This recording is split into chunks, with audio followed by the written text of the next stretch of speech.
The deteriorating situation around the last anti-government militant stronghold in Syria, Idlib province, has marked heated discussion at the UN Security Council. Our correspondents Maupin in New York and Igor in Tehran bring us the latest.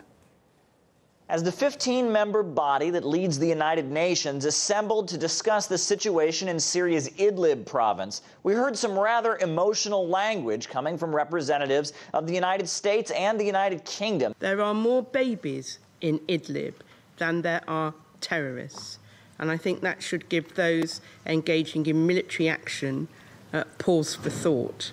When Russia and the Assad regime say they want to counter terrorism, they actually mean they want to bomb schools, hospitals, and homes. Now, the envoy representing the Russian Federation tried to give a more even-headed and clear picture of the actual situation, as the Syrian government is looking to retake control of its province, in which there's quite a few terrorists. They're trying to minimize civilian casualties. This is how the Russian representative explained the situation. We are firmly under the impression that our Western partners are stoking hysteria around Idlib and in any way are attempting to prevent the fall of the last major terrorist stronghold in Syria. And this is far more geopolitical than this stated humanitarian concern for the protection of civilians. When Nikki Haley, representing the United States, took the floor, she made some rather heated accusations. The Assad regime and its enablers, Russia and Iran, have a playbook for this war. First, they surround a civilian area.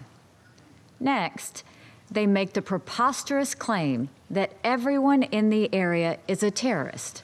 So every man, woman, and child becomes a target. Now, the actual situation in Tehran is quite the opposite of what we heard from Nikki Haley. This is how our correspondent on the ground has described what's being said there. The leaders talk really more about civilians in Idlib rather than anything else, really. And there was a big agenda here on the line today. Because, well, when it comes to terrorists, it is pretty much a done deal. Everyone, Iran, Syria, Turkey and Russia agree that they have to be dealt with, that they have to go, that Syria should be freed from them. But what to do with civilians and how to do it when especially terrorists are using civilians as human shields, well, that's just, there's no easy way around it. Here's what Russian President Vladimir Putin had to say about this.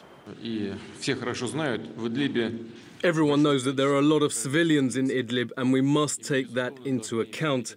The Russian military and the Syrian army have always tried to guarantee the evacuation of civilians.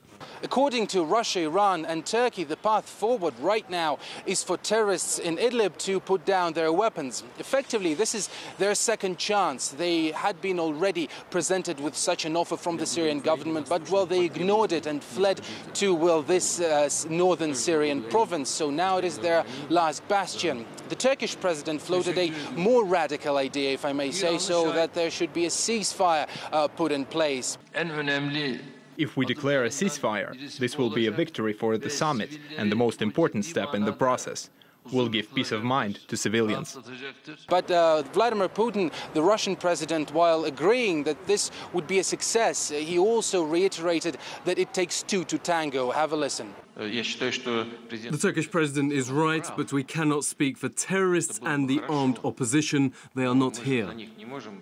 What's complicating things even further is the menace of a chemical attack. The Russian Defense Ministry and the Russian Foreign Ministry both have warned that the al-Nusra Front, that has a 10,000-strong presence in Idlib, it's the dominant faction there, that they are planning a false flag attack to, well, postpone whatever's coming their way and to remain in control of the area as long as possible. The UN has confirmed that they too indeed believe that the al-Nusra Front does have a chemical stockpile in the north of Syria.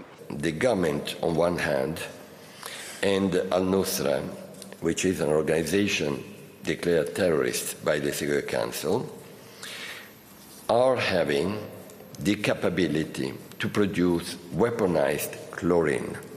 Well, frankly, before the summit, it looked like that bloodshed in Idlib was inevitable. Well, now there's very tentative hope that it could be avoided.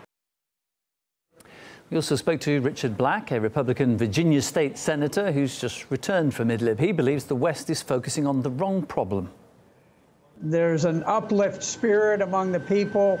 The terrorists have been driven out of many places, and people are looking forward to peace. It's not only terrorists that we need to be concerned about.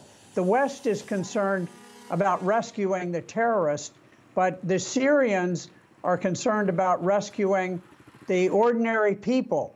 Many of these, they talk about the families of ISIS and the families of Al-Qaeda who have gone there, but often these are slaves. These are Yazidi and Christian women who have been enslaved and raped, and they're simply passed from one jihadist to the other and impregnated. These are women who need to be liberated. They need to be rescued, and the Syrians understand that, but the Western press portrays it as though somehow there'll be this terrible event where civilians are killed.